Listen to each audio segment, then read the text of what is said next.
কবর বানায় না। কারণ এই ঘরের মধ্যে যখন কোরআন তেলাওয়াত হবে, ঘরের মধ্যে যখন জিকির আজকার হবে, ওই ঘর থেকে বিপদ আপদ বালা মুসিবতগুলো দূর হবে। সুবহানাল্লাহ। আর আমরা তো কোরআন শরীফে ওই যে শিক্ষা পেয়েছিলাম তাকের উপরে, তাকের মুড়ি আছে। রমজান আসলে অনেকে ধরে, অনেকে ধরে না। আর এই কোরআন শরীফের বিলাপের মধ্যে, কোরআন শরীফের মধ্যে ময়লা করতে করতে করতে অনেক ময়লা পড়ে যায়। ওই কি হয় না এরকম? আপনারা দেখছেন কিনা জানি না, কিন্তু আমি বাস্তবে দেখছি। আল্লাহ রাসূল বলেন, আফদালুল ইবাদাতি তিলাওয়াতুল কুরআন। কোরআন শরীফ তেলাওয়াত সর্বোত্তম ইবাদত। আমি কুরআনের মধ্যে যে হাদিসটা পাঠ করছি, যে খায়রুকুম মান তাআল্লামাল কুরআনা ওয়া আল্লামা, তোমাদের মধ্যে সর্বোত্তম, সর্বদামি, তোমাদের মধ্যে সবচেয়ে দামি ব্যক্তি হলো ওই ব্যক্তি যিনি কোরআন হাদিস শিক্ষা করে এবং অপরকে শিক্ষা দেয়। সে হলো দামি ব্যক্তি।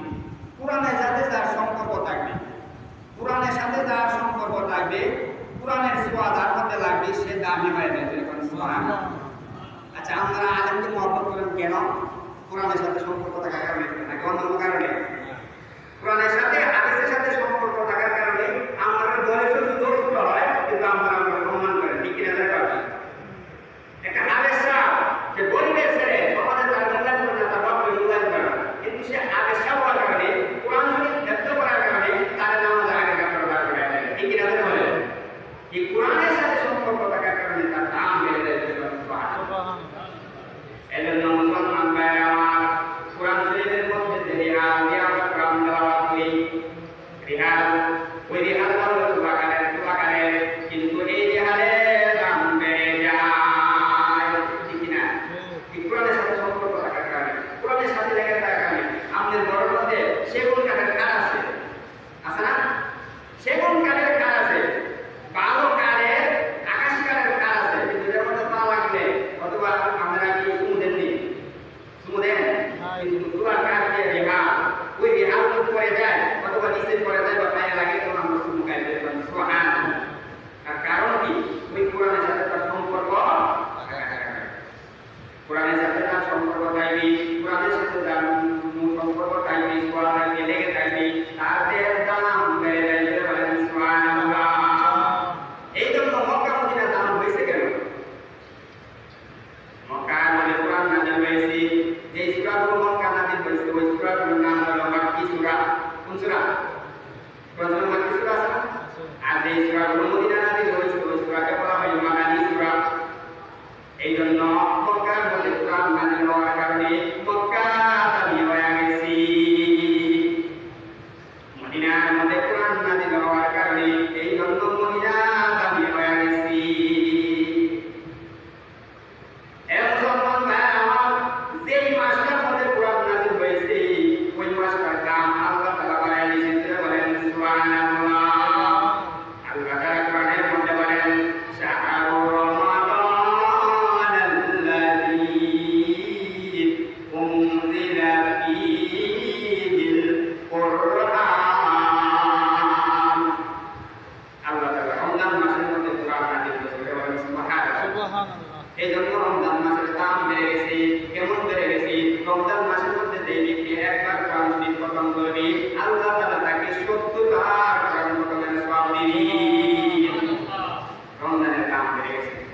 এই রমজান মাসে যদি কোনো ব্যক্তি একটা ফরজ আদায় করে, আল্লাহর রাসূল সাল্লাল্লাহু আলাইহি ওয়াসাল্লাম বলেন, 15 মাসের 70টা ফরজ আদায় করার সওয়াব দিয়ে দিবেন। আর এই রমজান মাসের মধ্যে যদি কেউ একটা নফল আদায় করে, অন্য মাসের একটা ফরজ আদায় করার সমান সওয়াব দিয়ে দিবেন। কিসের কারণে? কিসের কারণে? কোরআনের কারণে। রমজান মাসে কোরআন নাযিল হওয়ার কারণে রমজান মাসের দাম বেড়ে গেছে। সুবহানাল্লাহ। এই জন্য বলছিলাম, কোরআনের সাথে যার সম্পর্ক থাকবে, কোরআনের সাথে যার ছোঁয়া থাকবে, কোরআনের সাথে যার ভালোবাসা থাকবে, তার দাম আল্লাহ তাআলা বাড়াইয়া দিবেন। এজন্য কোরআন আমরা তেলাওয়াত, কোরআন তেলাওয়াত করব ইনশাআল্লাহ। এক হাদিসের মধ্যে আসছে, আল্লাহর রাসূল সাল্লাল্লাহু আলাইহি ওয়াসাল্লাম বলেন, আস-সাওমু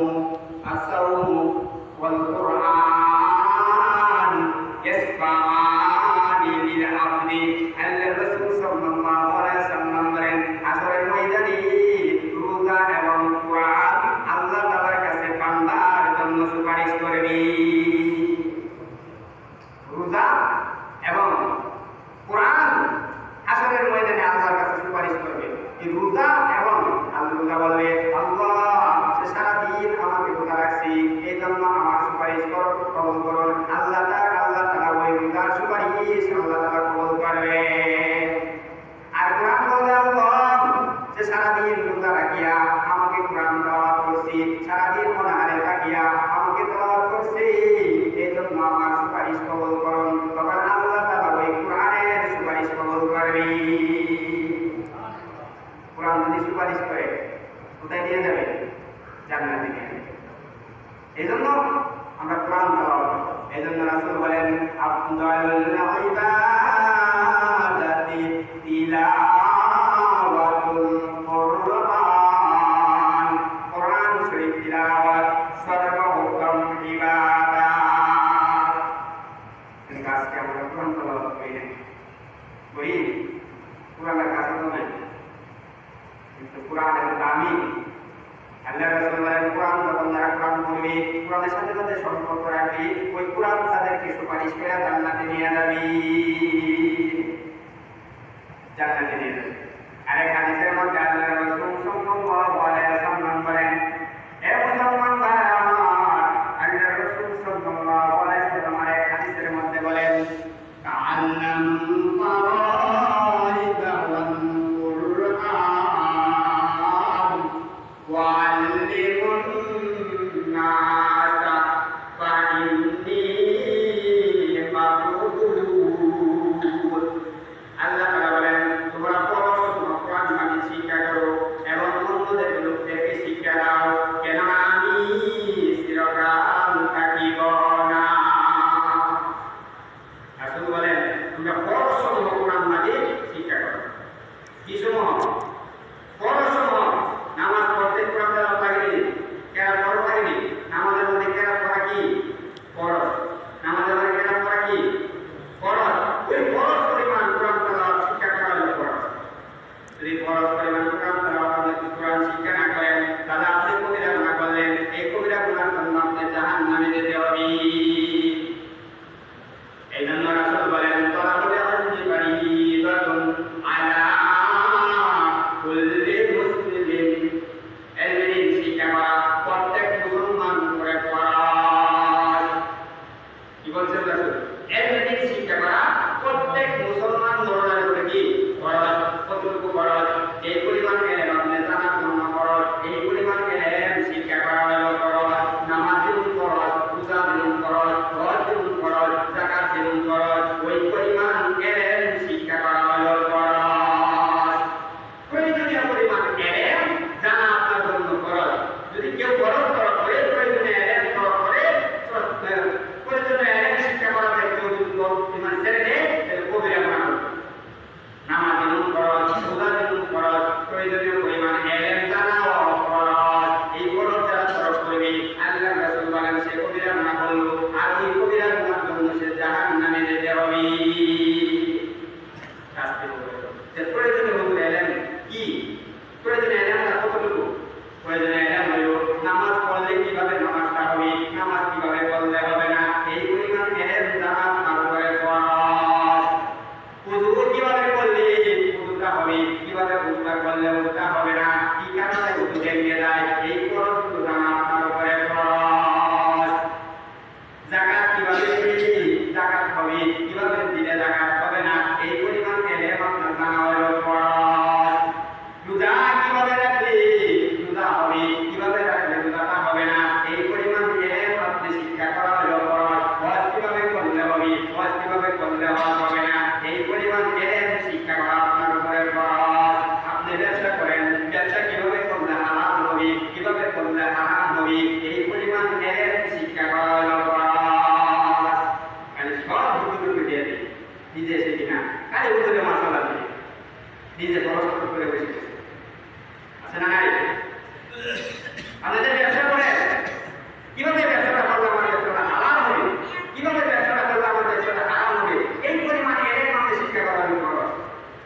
খালি সব হুজুরের দায়িত্ব, খালি একটু বড় বড় হুজুরের মাসালা দিয়ে কিন্তু খরচ করতে পারবে না। এই জন্য রাসূল বলেন তলাবুল ইলমি ফারিদাতুন আলা কুল্লি মুসলিম। প্রত্যেক মুসলমান নরনারীর উপর ইলম শিক্ষা করা হলো ফরজ।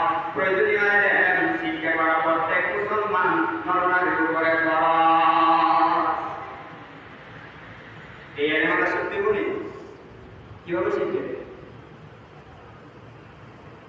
নিজে তো শিখলেন না, ছেলেমেয়েরা শেখা। আমি বলি যে ছেলে মেয়েকে কমপক্ষে 5 পাস করার আগে তাকে প্রয়োজনীয় এলেম শিক্ষা দেওয়া দরকার, ঠিক কিনা ধরে কর। 5 এর পরে তাদের পড়ালেখার চাপ বেড়ে যায়, ঠিক কিনা। 5 এর পরে যখন 6 চলে তখন তাদের পড়ালেখার জন্য 5 পাস আগে তাদেরকে কমপক্ষে মক্তব্য যদি না আসে প্রাথমিক শিক্ষাটা কমপক্ষে একটা হুজুর দিয়ে হলে তারা এই প্রাথমিক শিক্ষা দেওয়া দরকার। কারণ খবর নাই আমরা তো ইতাকার হলেন না সন্তানের জন্য। আপনি খালি সন্তানকে দুনিয়ার লাইনে করলেন, ইঞ্জিনিয়ার বানাইলেন, ডাক্তার বানাইলেন, বৈজ্ঞানিক বানাইলেন, দুনিয়ার লাইনটা আপনি সাজায় গেলেন, কিন্তু আখিরাতটা বরবাদ করে দিলেন। আপনার তো ছেলে সন্তানের হিতাকাঙ্ক্ষী হইলেন না। সব দিন মাথা ভাইবের লাগে রেখেছে বাংলা বলতে রাগ হইল না, মুক্ত আসতে আসতো না আসতে নেই, ঠিক কিনা ধরে কর। আসলে এরকম একটা কিন্তু আপনার দুনিয়া সাজায় দিলেন, অপর অট্টালিকা বা সারা দুনিয়ায় আমাদের ছেলেকে দিয়ে গেলেন, কিন্তু আখিরাত বরবাদ করে দিলেন। আপনার তো ছেলে সন্তানের জন্য কি হিতাকাঙ্ক্ষী হইলেন না। কিন্তু হাসরের ময়দানে আপনার সামনে ওই সন্তানটা জাহান্নামে যাবে। দুনিয়ার মধ্যে যদি আপনার সন্তানকে কেউ বকা দেয়, কে গালি দেয়, তখন আপনি কি করেন? তার প্রতিহত করেন, তাকে মারেন, তাকে ধরতে যান। কিন্তু হাসরের ময়দানে আপনার ওই ছেলেটা আপনার চোখের সামনে জাহান্নামে যাবে, আপনি খালি তাকায় থাকবেন। আপনি কি সন্তানে হিতাকাঙ্ক্ষী হলেন? প্রয়োজনীয় এলেম শিক্ষা করা কি ফরজ পরিমাণ। আল্লাহ রাসূল বলেন তাআল্লামুল ফারাইদ ওয়াল কুরআন ওয়া আল্লিমুন নাস ফা ইন্নী মাকবুল। আল্লাহ নবী বলেন ফরজ সমূহ কোরআন মাঝে শিক্ষা করা, প্রত্যেক ফরজ সমূহ কোরআন মাঝে শিক্ষা করো এবং লোকদেরকে শিক্ষা দাও, কেননা আমি চিরকাল থাকিব না। ফরজ সমূহ কোরআন মাঝে শিক্ষা করা কি ফরজ। আমাদের মধ্যে কেরাত করা কি ফরজ, আমাদের মধ্যে কেরাত করা কি ফরজ। আর কিন্তু নামাজ ভঙ্গের কারণে মধ্যে নামাজ আপনার বাতিল হয়ে যাবে। নামাজ আপনি শুদ্ধ করে ওযু করলেন, ঠিক করে ওযু করলেন, রুকু সেজদা সঠিকভাবে করলেন, কিন্তু আপনার নামাজের মধ্যে কেরাত হলো, আপনার নামাজ বাতিল। এজন্য বলা হয়েছে জীবনে নামাজ ভঙ্গের কারণের মধ্যে একটা কারণ হলো নামাজে অশুদ্ধ করা। কি করা? তাহলে আপনি এত কষ্ট করে নামাজটা করলেন, কেরাত আপনার ভুল, রুকু সেজদা আপনার কেরাত আপনার ভুল, তাহলে আপনার নামাজ কি হইল? বাতিল হয়ে গেল। কষ্ট করে এগুলো নিজে তখন শিখতে পারে ছেলে